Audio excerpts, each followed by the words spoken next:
ਸਤਿ ਸ਼੍ਰੀ ਅਕਾਲ, ਸਵਾਗਤ ਜੀ। ਤੁਸੀਂ ਵੇਖ ਰਹੇ ਹੋ ਦੇਸ਼ ਪ੍ਰਦੇਸ਼ ਲਾਈਵ ਤੇ ਮੈਂ ਆ ਰਣਬੀਰ ਸੰਧੂ।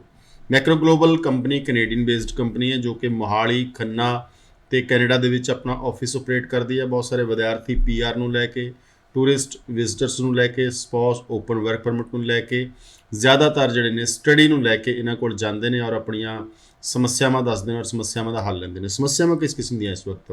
ਪਹਿਲਾਂ ਤਾਂ ਦਾਖਲਾ ਜਿਹੜਾ ਹੈ ਬਹੁਤ ਹੀ ਜ਼ਿਆਦਾ ਮੁਸ਼ਕਿਲ ਹੋ ਗਿਆ, ਕਿਉਂਕਿ ਜਿੰਨੇ ਕੁ ਕਾਲਜ, ਜਿੰਨੇ ਕੁ ਪ੍ਰੋਡਕਟ, ਜਿੰਨੇ ਕੁ ਕੋਰਸ ਇੱਕ ਆਮ ਸਧਾਰਨ ਕੰਸਲਟੈਂਟਸ ਕੋਲ ਹੁੰਦੇ ਨੇ, ਉਹ ਵਾਰ-ਵਾਰ ਉਹਨਾਂ 'ਤੇ ਥੋਪੀ ਜਾਂਦਾ।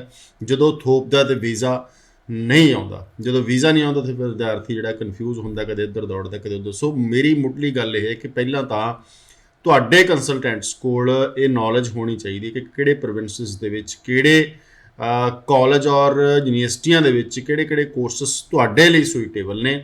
ਪਹਿਲਾ ਫਾਊਂਡੇਸ਼ਨ ਇੱਥੋਂ ਸ਼ੁਰੂ ਹੋ ਜਾਂਦਾ ਹੈ। ਫਿਰ ਇੱਕ ਚੰਗੇ ਤਰੀਕੇ ਦੀ ਐਪਲੀਕੇਸ਼ਨ ਦਾ ਲੱਗਣਾ ਔਰ ਰਿਜ਼ਲਟ ਦਾ ਆਉਣਾ, ਤੁਹਾਡੀ ਪੜ੍ਹਾਈ ਦਾ ਸ਼ੁਰੂਆਤ ਕਰਨਾ, ਅਗਲੇ ਸਟੈਪਸ ਨੇ। ਇਹਦੇ ਵਿੱਚ ਅੱਜ ਅਸੀਂ ਵਿਜ਼ਟਰਸ ਨੂੰ ਵੀ ਟੱਚ ਕਰਾਂਗੇ, ਓਪਨ ਵਰਕ ਪਰਮਿਟ ਨੂੰ ਟੱਚ ਕਰਾਂਗੇ। ਤੁਸੀਂ ਸਾਨੂੰ ਜਿਹੜੀ ਹੈ ਕਾਲ ਕਰ ਸਕੋਗੇ। ਮੈਂ ਪਹਿਲਾਂ ਵੀ ਦੱਸ ਚੁੱਕਾ ਕਿ ICCRC ਬੇਸਡ ਕੰਪਨੀ ਤੋਂ ਸਾਡੇ ਨਾਲ ਸ਼ਿਵਾਨੀ ਚੋਪੜਾ ਜੀ ਇਸ ਮੰਚ 'ਤੇ ਮੌਜੂਦ ਨੇ। ਸਤਿ ਸ਼੍ਰੀ ਅਕਾਲ ਮੈਮ, ਸਵਾਗਤ ਹੈ ਜੀ ਤੁਹਾਡਾ। ਥੈਂਕ ਯੂ ਜੀ, ਥੈਂਕ ਯੂ ਫॉर ਕਾਲਿੰਗ। ਜਿਸ ਤਰ੍ਹਾਂ ਮੈਂ ਕਿਹਾ ਤੁਹਾਨੂੰ ਕਿ ਐਡਮਿਸ਼ਨਸ ਜਿਹੜੀ ਹੈ ਇੱਕ ਸਭ ਤੋਂ ਵੱਡੀ ਫਾਊਂਡੇਸ਼ਨਸ ਹੈਗੀ ਹੈ। ਸਹੀ ਕਾਲਜ ਦੇ ਵਿੱਚ, ਸਹੀ ਪ੍ਰੋਵਿੰਸਸ ਦੇ ਵਿੱਚ, ਸਹੀ ਕੋਰਸ ਦੇ ਵਿੱਚ ਦਾਖਲਾ ਹੋਣਾ ਬਹੁਤ ਜ਼ਰੂਰੀ ਹੈ। ਈਵਨ ਕੈਨੇਡਾ ਤਾਂ ਇਸ ਸ਼ਰੇਆਮ ਰਿਫਿਊਜ਼ਲ 'ਚ ਵੀ ਕਹਿੰਦਾ ਕਿ ਤੁਹਾਡਾ ਕੋਰਸ ਮਿਸਮੈਚ ਹੈਗਾ, ਯਾਨੀ ਕਿ ਤੁਸੀਂ ਕੋਰਸ ਹੀ ਨਹੀਂ ਸਿਲੈਕਟ ਕਰ ਪਾਏ। ਮੈਮ ਉੱਥੇ ਕੰਸਲਟੈਂਸੀ ਕਿੱਥੇ ਜਾਂਦੀ ਹੈ ਜਦੋਂ ਬਹੁਤ ਸਾਰੇ ਕੰਸਲਟੈਂਟਸ, ਐਡਾ ਵੱਡਾ ਕੈਨੇਡਾ, ਇੰਨੀ ਸਾਰੀਆਂ ਪ੍ਰੋਵਿੰਸਸ, ਟੈਰੀਟਰੀਜ਼ ਹੈਗੀਆਂ, ਅਟਲਾਂਟਿਕ ਰੀਜਨ ਵੱਖਰਾ ਹੈਗਾ, ਹਰ ਸਟੇਟ ਦੀ ਆਪਣੀ ਇੱਕ ਯੂਨੀਵਰਸਿਟੀ ਹੈ, ਹਰ ਪ੍ਰੋਵਿੰਸ ਦੇ ਵਿੱਚ ਕਿੰਨੇ SDS ਜਿਹੜੇ ਕਾਲਜਸ ਨੇ, ਪ੍ਰਾਈਵੇਟ ਤਾਂ ਆਪਾਂ ਛੱਡ ਹੀ ਦੀ ਡਿਸਕਸ਼ਨ ਨਹੀਂ ਕਰਦੇ, ਫਿਰ ਵੀ ਅਜਿਹਾ ਕੋਰਸ ਦੇਣਗੇ, ਅਜਿਹੀ ਲੋਕੇਸ਼ਨ ਦੇਣਗੇ, ਅਜਿਹਾ ਮਤਲਬ ਵਿਦਿਆਰਥੀ ਜਿਹੜਾ ਹੈ ਵਿਚਾਰਾ ਬਾਅਦ ਦੇ ਵਿੱਚ ਉਹਨੂੰ ਮਜਬੂਰੀ ਬਸ ਕੋਰਸ ਹੀ ਚੇਂਜ ਕਰਨਾ ਪੈ ਜਾਂਦਾ ਹੈ। ਇਹਦੇ ਪਿੱਛੇ ਟਾਈ ਅਪ ਦਾ ਨਾ ਹੋਣਾ ਹੈ ਜਾਂ ਨੌਲੇਜ ਦੀ ਕਮੀ ਹੈਗੀ ਹੈ, ਕੀ ਕਾਰਨ ਸਮਝਦੇ ਹੋ ਤੁਸੀਂ? देखिए रणवीर जी, एक बहुत ही सेंसिटिव सा ये एक मैटर है और इन सब चीज़ों को बहुत केयरफुली अंडरस्टैंड करना मुझे लगता है स्टूडेंट की एक मेन रिस्पॉन्सिबिलिटी है आज की डेट में। और अगर आपका मेंटोर अच्छा है, अगर आपका गाइड अच्छा है, अगर आपका कंसल्टेंट अच्छा है, तो डेफिनेटली स्टूडेंट को जो है वो ये स्ट्रगल नहीं करनी पड़ेगी। और मुझे लगता है सबसे पहले स्टूडेंट की ही एक एथिकल रिस्पॉन्सिबिलिटी बनती है कि आप R&D एक सही जो है वो कंसल्टेंट को लेके कीजिए। आप मार्केट का प्रॉपर सर्वे कीजिए और आप ये देखिए कि ऐसा कौन सा कंसल्टेंट है जो लाइसेंस्ड है, जो एजुकेटेड है और जो आपको सही ऑप्शंस जो है वो दे सकता है।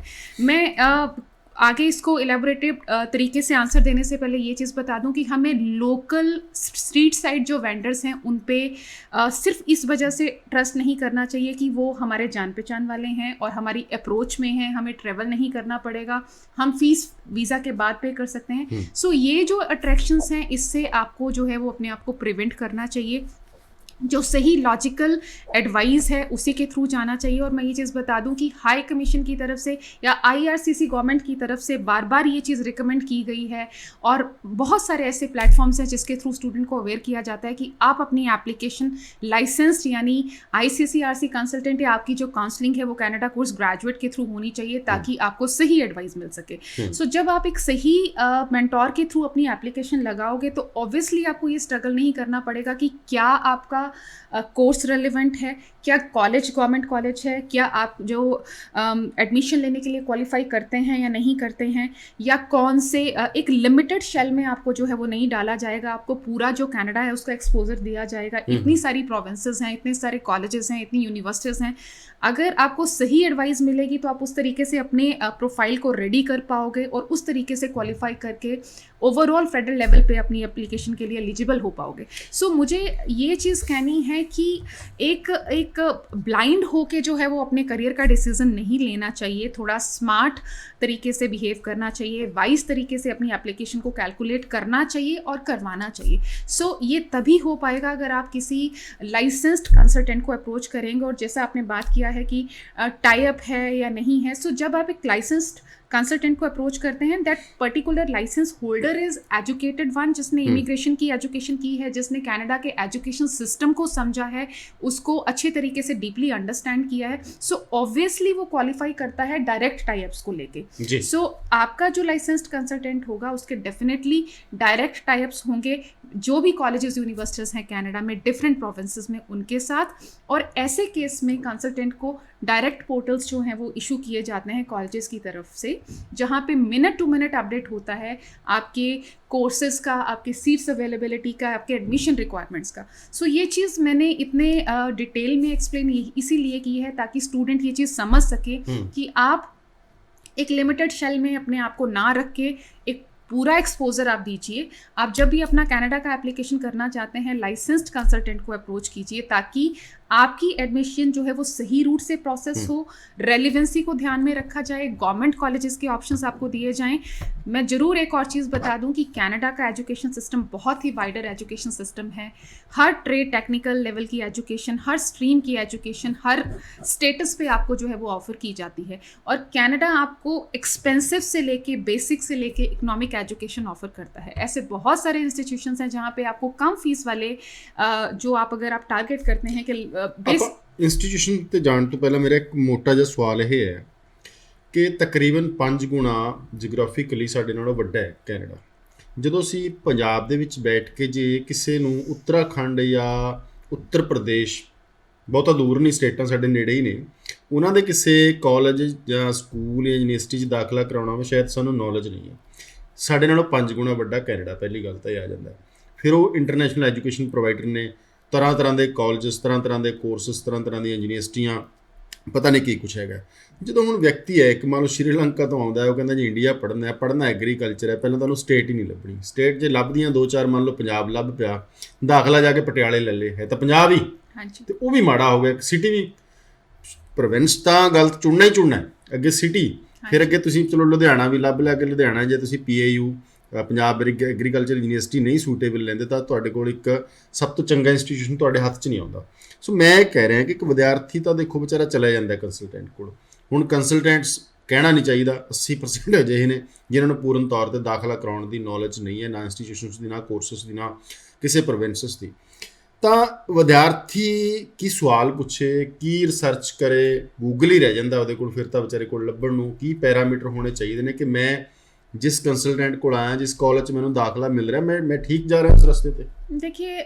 देखिए रणवीर सर, इस चीज़ को बहुत ही ज़्यादा सिंप्लीफाइड किया गया है कनाडा गवर्नमेंट की तरफ से, इमिग्रेशन गवर्नमेंट की तरफ से, कि स्टूडेंट को इतना स्ट्रगल ही नहीं करना पड़ेगा। Google is your helping friend. आप उस पर सिंपली टाइप करो कि लाइसेंस मेंबर फॉर कनाडा या ICCRC license member for Canada, या फिर how to apply for Canada student visa. आपको बहुत सारी डिस्क्रिप्शन और उसमें बहुत सारे आपको जो गाइडिंग विजर्ट्स हैं वो आपके सामने आ जाएंगे, जहाँ से स्टूडेंट को ये अवेयरनेस मिल जाएगी कि आपको किस तरीके से अप्लाई करना चाहिए। हम ज़्यादा दूर की बात नहीं करते, we are sitting in North India, in Punjab. So हमारा जो पंजाब है वो ऑलरेडी एक ऐसा प्रोविंस है जो कनाडा या फिर अब्रॉड माइग्रेट होने के लिए बहुत ही ज़्यादा प्रोमिनेंट है। सो यहाँ स्टूडेंट ऑलरेडी अवेयर है कि कनाडा एजुकेशन सिस्टम के लिए किस तरीके से स्टेप इन करना है। सो अगर आप गूगल करेंगे you would come to know, otherwise already आपको ये अवेयरनेस दी गई है कि आप अपना जो केस है वो एक लाइसेंस्ड मेंबर के थ्रू लगवाइए। इतने सारे जो हैं वो शोज़ हैं या प्लेटफॉर्म्स हैं जिसके थ्रू आपको ये बहुत जो कंसल्टेंट्स हैं, जो सही फेलो फ्रेंड्स हैं, जो लाइसेंस मेंबर्स हैं, वो आके आपको इस चीज़ को के बारे में कन्वे करते हैं, आपको अवेयर करते हैं। तो मुझे लगता है कि स्टूडेंट को भी आज की डेट में थोड़ा सा स्मार्टली इस चीज़ का डिसीज़न लेना चाहिए। आई अंडरस्टैंड कि जितने हो सकता है कि जो लाइसेंस मेंबर्स हैं उनका जो नंबर है, उनकी जो अवेलेबिलिटी है वो थोड़ी लिमिटेड है कंपैरेटिवली। हर स्टेट में बहुत सारे ऐसे लोग हैं जो ये प्रैक्टिसेस कर रहे हैं और स्टूडेंट्स को मिसगाइड कर रहे हैं, मिसलीड कर रहे हैं। लेकिन फिर भी मुझे ये कहना है रणवीर सर कि student is very smart these days. आप टेक्नोलॉजी फ्रेंडली हैं, आपके फ़ोन में इतने सारे सॉफ्टवेयर्स एप्लीकेशंस आप यूज़ करते हो। आप मुझे लगता है कि एजुकेशन सिस्टम इतने स्ट्रॉन्ग हैं आज की डेट में है इंडिया में भी कि आप अवेयर्ड हो वर्ल्ड कल्चर के साथ। सो आपको अपनी एजुकेशन को लेके, अपने कनाडा वीज़ा एप्लीकेशन को लेके भी थोड़ा सा स्मार्टली जो है वो डिसीजंस लेने चाहिए। और हम लोग ये नहीं कह सकते कि अवेलेबिलिटी नहीं है यहाँ पे लाइसेंस्ड कंसल्टेंट्स की। Many good practices are running at there in the market. So उसके पास आपको जाना चाहिए और आपको जाके अपनी एप्लीकेशन की असेसमेंट लेनी चाहिए, ना कि आप ऐसे अट्रैक्शंस में जाओ या ऐसे सर्विसेज में आप रिटेन हो जहाँ पे आपको अट्रैक्शंस दिए जाते हैं कि पे fees after visa. And I definitely believe कि बहुत सारा बच्चा जो है वो इस चीज़ में इंडल्ज होता है। आप ज़रूर ग्रेडी हो जाते हैं ये सोच के कि हम लोगों को एक सिंगल पैनी भी इन्वेस्ट नहीं करना है, हम अपनी एप्लीकेशन पे रिस्क लेके देख लेते हैं, हमारा मॉनेटरी लॉस नहीं है। सो अगर वीज़ा नहीं भी लगा तो मॉनेटरी वी आर सेफ। लेकिन अगर ऐसे ग्राउंड पे आपका वीज़ा नहीं लगता तो आप अपना प्रोफाइल बहुत ज़्यादा वीक कर लेते हो, अनवांटेड रिफ्यूजल्स आप ले लेते हो। जब आप किसी ऐसे कंसल्टेंट के थ्रू अपनी एप्लीकेशन प्रोसेस करवाते हो तो डेफिनेटली आपकी एप्लीकेशन में जो डॉक्यूमेंट्स हैं उसमें बहुत ज़्यादा छेड़खानी की जाएगी या कुछ फोर्जनेस होगी, आपका जीआईसी अमेंड होगा या फीस नहीं पे की जाएगी। ऐसे बहुत सारे केसेस हम लोग देखते हैं। सो ये लाइव एग्जांपल्स हैं मुझे लगता है मार्केट में, और स्टूडेंट इसके साथ अवेयर हैं ऑलरेडी। उसके बावजूद भी स्टूडेंट जो है वो गलत डिसीजन लेते हैं। So these shows are going on just to make you understand कि इस तरीके के डिसीजंस ना लेके लाइसेंस्ड मेंबर के थ्रू आप अपनी एप्लीकेशन को प्रोसेस करवाइए, ताकि अगर वीक प्रोफाइल भी है उसको एलैबोरेट किया जाए, उसको डेवलप किया जाए, आपको सही तरीके से गाइड किया जाए और आपको वीज़ा जो है वो ला के दिया जाए। मैम बई तो शुरुआत करते हैं। ਮੈਨੂੰ ਤਾਂ ਨਹੀਂ ਲੱਗਦਾ ਕਿ ਬਹੁਤੀਆਂ ਬੋਲਣ ਵਾਸਤੇ ਸੀਟਸ ਜਾਂ ਕਾਲਜ ਪ੍ਰੋਵਿੰਸ ਸਾਡੇ ਕੋਲ ਬਚੀਆਂ ਹੋਣੀਆਂ, ਪਰ ਜੋ ਵੀ ਹੈਗੀਆਂ ਤੁਸੀਂ ਬੋਲ ਸਕਦੇ ਹੋ। ਇਸ ਤੋਂ ਇਲਾਵਾ 22 ਦੇ ਵਿੱਚ ਦਾਖਲੇ ਕਿਵੇਂ ਹੋਣੇ ਆ, ਤੁਸੀਂ ਇੱਕ ਸ਼ੋਅ ਕੀਤਾ ਸੀ ਸਸਕੈਚਵਿਨ ਦੇ ਉੱਪਰ ਜ਼ੈਨਾ ਯੂਨੀਵਰਸਿਟੀ ਨੂੰ ਲੈ ਕੇ, ਉਹਦੇ ਬੜੇ ਬੈਨੀਫਿਟ ਦੱਸੇ ਸੀ। ਇਸ ਤਰ੍ਹਾਂ ਦੇ ਹੋਰ इंस्टीट्यूशंस ने ਜਿਹੜੇ ਉਹ ਸਾਡੇ दर्शकों के नाल शेयर करो ਤੁਸੀਂ। हाँ जी सर, सस्केचुअन की ही हम बात करते हैं। बहुत सारा स्टूडेंट जो है वो सस्केचुअन जाना चाहता है, और ऐसा भी बहुत बड़ा लॉट है जो कनाडा के अलग अलग प्रोविंसेस में जाके एजुकेशन कंप्लीट करके वर्क परमिट में जो है वो सस्केचुअन शिफ्ट हो जाता है। सो आप अपनी एजुकेशन को यहीं से सस्केचुअन के लिए प्लान कर सकते हैं। बहुत सारे पोटेंशियल इंस्टीट्यूशन जो हैं वो सस्केचुअन में हैं। और सबसे पहले मैं ये चीज़ बता दूं कि आप 960 आवर्स के पेड जॉब एक्सपीरियंस के साथ पीआर के लिए क्वालिफाई कर सकते हैं अगर आप सस्केचुअन में पढ़ते हैं। So certain conditions are there, आपके एजुकेशन के पॉइंट्स भी हैं और सारी चीज़ों के पॉइंट्स भी कैलकुलेट होते हैं, लेकिन आप एक्सपीरियंस बेसिस पे बहुत जल्दी क्वालिफाई पीआर के लिए कर सकते हो। यूनिवर्सिटी ऑफ रेजाइना को मैं बहुत ज़्यादा पर्सनली प्रमोट करती हूँ, क्योंकि यूनिवर्सिटी ऑफ रेजाइना का जो करिकुलम है बहुत ही ज़्यादा बेनिफिशियल करिकुलम है। मई 2022 के लिए एडमिशन्स ओपन है, सितंबर के लिए एडमिशन्स ओपन है। बहुत सारे सर्टिफिकेट लेवल के प्रोग्राम्स हैं, डिप्लोमा प्रोग्राम्स हैं। सो आप इंटरनेशनली ट्रेंड टीचर्स का प्रोग्राम है। इसके अलावा मास कॉम, जर्नलिज्म, कंप्यूटर के certificate programmes, diploma programme, business administration. So 1 साल और 2 साल के स्पेशलाइज्ड प्रोग्राम्स जो हैं वो अवेलेबल हैं। इसके अलावा आप 4 साल की बैचलर डिग्री के लिए अप्लाई कर सकते हैं और मास्टर डिग्रीज़ के लिए भी अप्लाई कर सकते हैं। एक मेन प्रोग्राम जो मैं हाईलाइट करना चाहती हूँ, रिसेंटली एक स्टूडेंट का एडमिशन हम लोग आज मॉर्निंग में ही डाल के आ रहे हैं यूनिवर्सिटी ऑफ रेजाइना के लिए, मास्टर ऑफ एजुकेशन एमएड। सो जो स्टूडेंट्स जिन लोगों ने यहाँ से ग्रेजुएशन किया है, बैचलर ऑफ एजुकेशन किया है, वो अपनी एजुकेशन को प्लीज़ यूनिवर्सिटी ऑफ रेजाइना में मास्टर ऑफ एजुकेशन के लिए, एमएड के लिए प्लान कीजिए। This is a very beneficial programme. Fees is only 8700 for first year. 1 साल की जो फीस है मास्टर ऑफ एजुकेशन की यूनिवर्सिटी ऑफ रेजाइना में, this is only $8700, which is very economic. IELTS की रिक्वायरमेंट है 6.5 6 इन ईच के साथ आप एमएड के लिए, मास्टर ऑफ एजुकेशन के लिए यूनिवर्सिटी ऑफ रेजाइना में एप्लीकेशन डाल सकते हैं। मई के लिए भी प्रोग्राम ओपन है, सितंबर के लिए भी प्रोग्राम ओपन है। एडमिशन प्रोसीजर में आपके एकेडमिक डॉक्यूमेंट्स के साथ, आइल्स के साथ आपका complete resume, letter of intent, letter of recommendation, these kind of documents are required. Admission is very easy. और मैं ये चीज़ ज़रूर स्टूडेंट्स को हाईलाइट कर दूँ, nowadays offer letter is coming within a week और 10 days. So बहुत fast processing है यूनिवर्सिटी ऑफ रेजाइना की, इसको आप प्लीज़ प्लान कीजिए। जो भी बैचलर जिन लोगों ने BA BEd या BSc BEd किया है, BEd कैंडिडेट जो है वो इस प्रोग्राम को जरूर टारगेट कर सकते हैं विदाउट वेस्टिंग सिंगल टाइम। ये एक बहुत ही मुझे लगता है कि एक बेनिफिशियल प्रपोजल इस पॉइंट ऑफ टाइम पे है यूनिवर्सिटी ऑफ रेजाइना के लिए। जिस तरह तुसी BEd ਦੀ ਗੱਲ ਕਰ ਰਹੇ ਹੋ, ਮੈਂ ਸੌਰੀ ਤੁਹਾਨੂੰ ਵਿੱਚ ਕੱਟ ਰਿਹਾ, ਤੇ BTech ਵੀ ਬਹੁਤ ਸਾਰਾ ਬੱਚਾ ਸਾਡਾ ਵਿਚਾਰਾ ਇੱਥੇ ਵਿਹਲਾ ਤੁਰੇ ਫਿਰਦਾ, ਜਾਂ 10-20 ਹਜ਼ਾਰ ਤੇ ਜੌਬ ਕਰਦਾ ਤੇ ਮਨ 'ਚ ਵੀ ਹੁੰਦਾ, ਪਰ ਉਹਨਾਂ ਨੂੰ ਨਹੀਂ ਦੱਸਿਆ ਜਾਂਦਾ एजुकेशन के आधार तो किमें सक्सेस हो सकता है कनाडा दे विच। देखिए, जो बीटेक यहाँ पे स्टूडेंट बीटेक करता है, बैचलर ऑफ टेक्नोलॉजी करता है, ऑब्वियसली वो कोई स्ट्रीम लेता है, या तो उसके पास मैकेनिकल होगा, सिविल होगा, केमिकल होगा, या फिर इलेक्ट्रोमैकेनिकल होगा, सो कंप्यूटर, आईटी, इस तरीके के ही जो स्ट्रीम्स हैं उसमें आप अपनी bachelor of technology BTech degree complete करते हो, जो कि 4 साल की डिग्री है। जिस भी स्ट्रीम में आपने अपनी डिग्री कंप्लीट की है उस स्ट्रीम से रेलेवेंट आप आगे पोस्ट ग्रेजुएट डिप्लोमास कनाडा में ले सकते हो। 1 साल के कोर्सेज हैं, 2 साल के कोर्सेज हैं, लेकिन अगर आप मास्टर ऑफ साइंस या जिसको आप master of technology MTech level के इंजीनियरिंग प्रोग्राम्स लेना चाहते हैं, उसके लिए आपको जीआरई एग्ज़ाम की जो है वो रिक्वायरमेंट है यूनिवर्सिटीज़ में, मेजॉरिटी ऑफ यूनिवर्सिटीज़ में। सो आप एमएस, उसको नॉर्मली कनाडा में एमएस कहा जाता है, मास्टर ऑफ साइंस कहा जाता है, जिसको हम यहाँ पे एमटेक कहते हैं। सो आपको एमएस में एडमिशन लेने के लिए जीआरई की रिक्वायरमेंट है सारे मेजॉरिटी ऑफ यूनिवर्सिटीज़ में। सो अगर आप जीआरई क्रैक नहीं कर सकते हैं, so you can keep your application very simple. आप कॉलेजेस लेवल पे पोस्ट ग्रेजुएट डिप्लोमास को टारगेट कर सकते हैं, यूनिवर्सिटी लेवल पे भी पोस्ट ग्रेजुएट डिप्लोमास जो हैं वो ऑफर किए जाते हैं। सो आपने चाहे बीटेक किया है, definitely student will have a stream. As I told कि आप केमिकल, मैकेनिकल, किसी भी स्ट्रीम के बीटेक डिग्री होल्डर हो सकते हैं। सो उसी से रेलिवेंट कोर्सेज जो हैं वो पोस्ट ग्रेजुएट लेवल पे स्पेशलाइज्ड कोर्सेज ओवरऑल कनाडा में ऑफर किए जाते हैं, तो उसको ऑप्ट किया जा सकता है ਜੀ। ਸੋ ਕਾਫੀ ਡਿਟੇਲ ਦੇ ਵਿੱਚ ਦਾਖਲਾ ਨੂੰ ਲੈ ਕੇ, ਐਡਮਿਸ਼ਨਸ ਨੂੰ ਲੈ ਕੇ ਜਿਹੜੇ ਚੰਗੇ ਇੰਸਟੀਟਿਊਸ਼ਨਸ ਨੇ ਉਹਨਾਂ ਦੇ ਬੈਨੀਫਿਟਸ, ਕੋਰਸਸ ਸਾਰੇ ਜਿਹੜੇ ਗਿਣਵਾ ਦਿੱਤੇ ਗਏ ਨੇ। ਈਵਨ ਅਸੀਂ ਇਨਟੇਕ ਦੀ ਵੀ ਗੱਲ ਕਰ ਲਈ ਹੈ। ਫਿਰ ਵੀ ਤੁਹਾਨੂੰ ਲੱਗਦਾ ਕੋਈ ਸਵਾਲ ਪੁੱਛਣਾ, ਤੁਸੀਂ ਮੈਕਰੋ ਗਲੋਬਲ ਦੇ ਨਾਲ ਆਪਣਾ ਸੰਪਰਕ ਜਿਹੜਾ ਹੈਗਾ ਉਹ ਕਰ ਸਕਦੇ ਹੋ। ਇੱਕ ਸਵਾਲ ਮੈਂ ਕਾਫੀ ਵਾਰ ਸਾਨੂੰ ਇਹ ਪੁੱਛਿਆ ਜਾਂਦਾ ਬੱਚਿਆਂ ਵੱਲੋਂ, ਚਲੋ ਰਿਫਿਊਜ਼ਲ ਦਾ ਆਉਣਾ ਇੱਕ ਵੱਖਰੀ ਗੱਲ ਹੈ ਵੀ ਕਦੇ ਕਿਸੇ ਕੰਸਲਟੈਂਟ ਕੋਲ ਅਸੀਂ ਜਦੋਂ ਜਾਂਦੇ ਹਾਂ ਤਾਂ ਉਹਦਾ ਇਹ ਕਹਿੰਦਾ ਕਿ 90 ਦਿਨ ਤੁਸੀਂ ਅਪਲਾਈ ਨਹੀਂ ਕਰ ਸਕਦੇ। ਕੁਝ ਕੰਸਲਟੈਂਟਸ ਇਹ ਸਲਾਹ ਦਿੰਦੇ ਨੇ ਕਿ ਨਹੀਂ ਜੀ ਕੋਈ ਪ੍ਰੋਗਰੈਸ਼ਨਸ ਹੋਣੀ ਚਾਹੀਦੀ ਹੈ, ਫੰਡ ਦੇ ਵਿੱਚ ਵਾਧਾ ਕਰੋ, ਦੁਬਾਰਾ ਆਇਲਸ ਕਰੋ, ਜਾਂ ਕੁਛ ਹੋਰ ਤੁਹਾਡੀ ਐਪਲੀਕੇਸ਼ਨ 'ਚ ਪ੍ਰੋਗਰੈਸ਼ਨਸ ਹੋਣੀ ਚਾਹੀਦੀ ਹੈ। ਐਵੇਂ ਨਹੀਂ ਤੁਸੀਂ ਜੋ ਰਿਫਿਊਜ਼ ਹੋਇਆ ਤੇ ਨਾਲ ਲੱਗਦੀ ਲਾ ਦਿਓ। ਪਰ ਇਹ ਸਾਰੀਆਂ ਸ਼ਰਤਾਂ, ਸਾਰਾ ਪੈਰਾਮੀਟਰ ਹਰੇਕ 'ਤੇ ਵੀ ਲਾਗੂ ਨਹੀਂ ਹੁੰਦਾ, ਕਿਉਂਕਿ ਬਹੁਤ ਸਾਰੀਆਂ ਐਪਲੀਕੇਸ਼ਨਸ ਐਸੀਆਂ ਕਿ ਤੁਸੀਂ ਪੜ੍ਹ ਕੇ ਵਾਪਸ ਨਹੀਂ ਆਉਣਾ। ਇਹ ਕਾਰਨ ਲੱਗ ਗਿਆ, ਪਰ ਐਪਲੀਕੇਸ਼ਨ ਬਹੁਤ ਸੋਹਣੀ ਹੈਗੀ ਹੈ। ਤਾਂ ਮੇਰਾ ਇੱਕ ਮੋਟਾ ਜਿਹਾ ਸਵਾਲ ਇਹ ਹੈ ਕਿ ਰਿਫਿਊਜ਼ਲ ਤੋਂ ਬਾਅਦ स्टूडेंट का पहला स्टेप की होना चाहिए? देखिए रणवीर जी, ऐसा है कि आप अगर रिफ्यूज़ हुए हैं, आपको जो भी रिफ्यूज़ल लेटर मिला है, एक तो वो एक स्टैंडर्ड रिफ्यूज़ल लेटर है, उसमें डिटेल्ड रीज़न जो है वो मेंशन नहीं होता। सो आपका जो प्रोफाइल है वो एक सही जगह से असेस करवाना बहुत ज़्यादा ज़रूरी है। आई ऑलवेज़ रिकमेंड कि आप सेम प्रोफाइल को इमीडिएटली जो है वो फाइल मत कीजिए। सबसे पहले तो मैं ये चीज़ बता दूँ कि कनाडा की तरफ से ऐसे कोई टर्म्स एंड कंडीशंस नहीं है कि अगर आप एक बार रिफ्यूज़ हुए हैं तो आप 3 महीने अप्लाई नहीं कर सकते, आप 6 महीने अप्लाई नहीं कर सकते, या फिर आपको फंड्स में इम्प्रूवमेंट करनी चाहिए।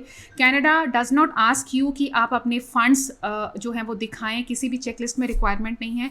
सिंपलीफाइड तरीके से कनाडा का स्टूडेंट वीज़ा एप्लीकेशन है। दे सिंपली वांट कि आप 1 साल का इन्वेस्टमेंट करें, जिसमें आप 1 साल का ट्यूशन फीस पे कीजिए, 1 साल का लिविंग एक्सपेंस GIC की फॉर्म में कीजिए। So that's it is required from Canada.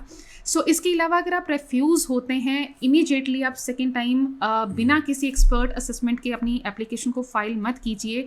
ये असेसमेंट लेना बहुत ज़्यादा ज़रूरी है कि आप किस ग्राउंड पे रेफ्यूज़ हुए हैं। अगर आपके एकेडमिक स्कोर्स वीक हैं और आपका आइल्स भी इतना कम्पिटिटिव नहीं है, तो सेकंड अटेम्प्ट में आई ऑलवेज़ एडवाइज़ कि आप अपने आइल्स पे वर्कआउट कीजिए, क्योंकि आप अपनी एजुकेशन को इम्प्रूव नहीं कर सकते, लेकिन आइल्स को आप किसी भी टाइम पे इम्प्रूव कर सकते हैं। सो आपको अपना आइल्स में इम्प्रूवमेंट करके सेकंड अटेम्प्ट जो है वो वीज़ा का करना चाहिए।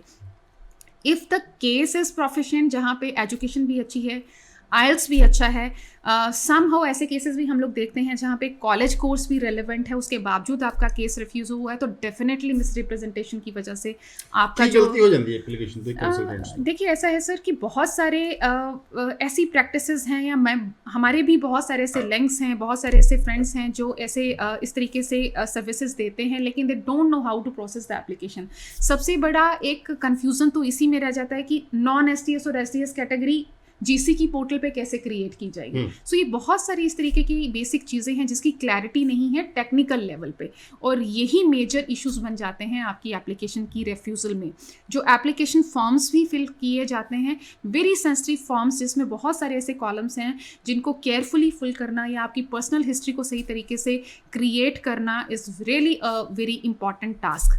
गैप कवरिंग वाला जो एक सिनेरियो है उसको बहुत ही केयरफ्री तरीके से जो है वो कवर अप किया जाता है। बहुत सारे केसेस में मैंने ये देखा है कि लोकल काउंसिल के सर्टिफिकेट्स बना के, या फिर 1 साल का कंप्यूटर डिप्लोमा या टेली जैसे कोर्सेज दिखा के स्टूडेंट्स का गैप कवर अप किया जाता है, या फिर ग्रेड 12 वाले स्टूडेंट का एक्सपीरियंस सर्टिफिकेट क्रिएट किया जाता है, ये चीज़ें लॉजिकल नहीं हैं। सो ये किसी भी तरीके से वीज़ा ऑफिसर को कन्विंस नहीं कर सकती हैं। सो ये दीज आर द फैक्टर्स जो आपकी केसेस को रिफ्यूज़ करते हैं, और इन सब चीज़ों से प्रिवेंट होने के लिए स्टूडेंट को हमेशा एक एजुकेटेड कंसल्टेंट के थ्रू ही एप्लीकेशन प्रोसेस की जानी चाहिए। और मैं ज़रूर बता दूं कि जो एक कनाडा कोर्स ग्रेजुएट है या जो एक ICCRC लाइसेंस मेंबर है, they people have studied the law of immigration of Canada. They have studied कि किस तरीके से लॉ क्या कहता है, या आपको अपनी एजुकेशन को लेके किस तरीके से तैयारी करनी है, आपका प्रोफाइल किस तरीके से होना चाहिए, एडमिशन्स कैसे पुट की जाएंगे। तो they have studied this subject in a detailed format. So इसीलिए ये एडवाइस किया जाता है कि आप एक पढ़े लिखे इंसान के थ्रू अपनी एप्लीकेशन प्रोसेस कीजिए, ताकि ये जो ब्लंडर्स होते हैं रिफ्यूज़ल के लिए वो ना हो सके। जी शुक्रिया जी। अपने दोस्त रणबीर सिंह ने आके देता।